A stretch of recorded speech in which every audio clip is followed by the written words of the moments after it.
Welcome to HOA Fight Club. I'm Raylene Schifano. Today I'm going to talk about my settlement with my association. So my lawsuit is now finally over. We started a few years back. We didn't file until 2019, but we had been going through quite a bit with attorneys since probably about 2016. We settled after mediation, and the association had to purchase back our condo as part of the settlement.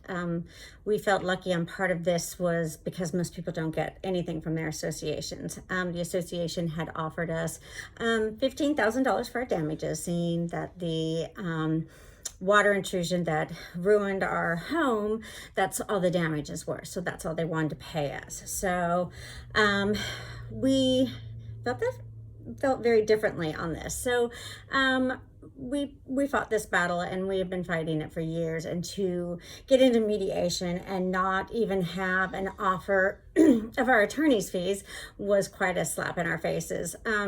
And very, very difficult for my husband. It's very emotional when you get into mediation and that. So that was kind of really hard for us to take. So we kept on with our mediation as we went through the years that we had dealt with the association. It was an older board that had been dealing with us and had been fining us. And so the newer board was constantly telling us that it was the old board that had denied the damages. Well, my question to them, and still is to this day, is why didn't the new board just fix our home then? Why did the new board not stop the malicious intent and the retaliation and the harassment and fix the home so that the association didn't get sued? They had more than ample time to do that before we filed the lawsuit. So that hurts the other homeowners. And so the cycle of malicious intent just keeps continuing. And the reason that I could prove that it was malicious intent was the constant contact that I had with the property managers and attorneys. The emails I kept, I had an honest property manager that she had told me that she felt that the other property management company didn't file a claim with the insurance company because she felt that they were doing it maliciously. So that they had done it on purpose. And when you go into mediation, that is really key evidence that you have to have, because the board can say, well, they didn't know, the property managers did it. And the property manager can say, well, we didn't know, the board was making all the decisions. And with the business judgment rule, you're really, really hurt if you don't have any evidence. This property manager had done quite a few text messages with me. She'd also done an email with me. The association had filed a wind-driven rain claim. And the wind-driven rain claim, they used our home as evidence for their wind-driven rain claim. So this attorney, Mr. Sedgwick's out of Seattle, used our evidence to win his wind-driven rain claim. And then he took a third of that money that the association won for that claim, and then denied our claim for our damages. He wanted our home to sit in moisture and mold and wetness while he profited from the association. So when it comes to ethical attorneys, I don't find that very ethical. I find that as taking advantage of homeowners, profiting from their demise. So when I say that attorneys are profiting from our demise, that's what I'm talking about. This is such a simple solution. We had water intrusion. They could have fixed it. It wouldn't have cost anybody a ton of money. But at the end of the day, because people didn't like who I was, because I stood up against the board that was fining people into foreclosure with illegal rules, they wanted to hurt me. And so at the end of the day, yeah, they hurt me for many years. But at the end of the day, they didn't hurt me. They hurt the people that are going to have to pay for it in the future. They hurt the people by not having the roofs up to code. They hurt the people by not having things done properly and having to pay for them again. And who knows what this lawsuit's going to cost them, because I did get pain and suffering. I did get a lump of money from these people.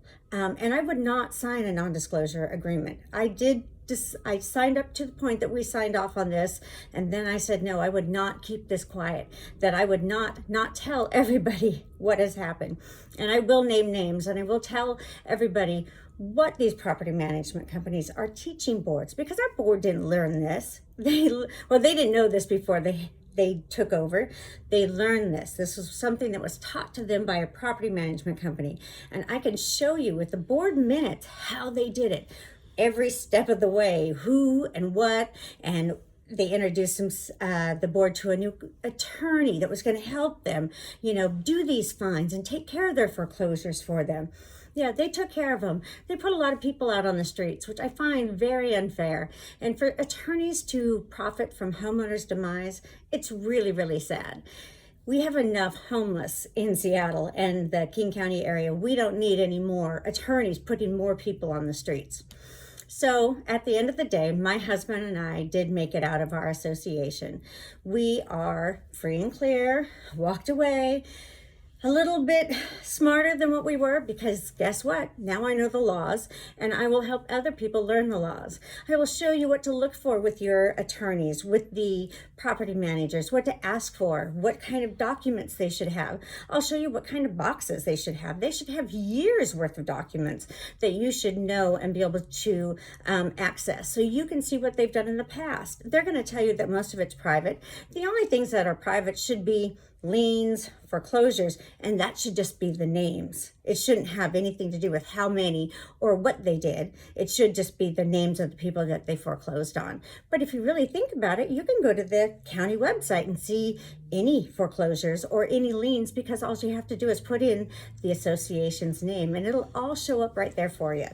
So be smart when you're with your association and use the laws that you can and the declaration and the CC&Rs to help yourself promote yourself to a better level with the board. So try not to go at them angrily, but be smart when you're using it, and always quote the codes, so that when the property manager comes back at you and says that's not allowed, you can go back to that property manager and say, oh yes it is, and that's what I would do. So you can be, at the end of the day, a little bit smarter and come out of your lawsuit, if you have to file one, unscathed and not losing everything, because most people in HOA lawsuits don't make it out at the end. They always end up going bankrupt or into foreclosure, and it doesn't end well for them. And you can talk to the many, many people that have been in our situation. And we do feel lucky that we made it out a little bit smarter, but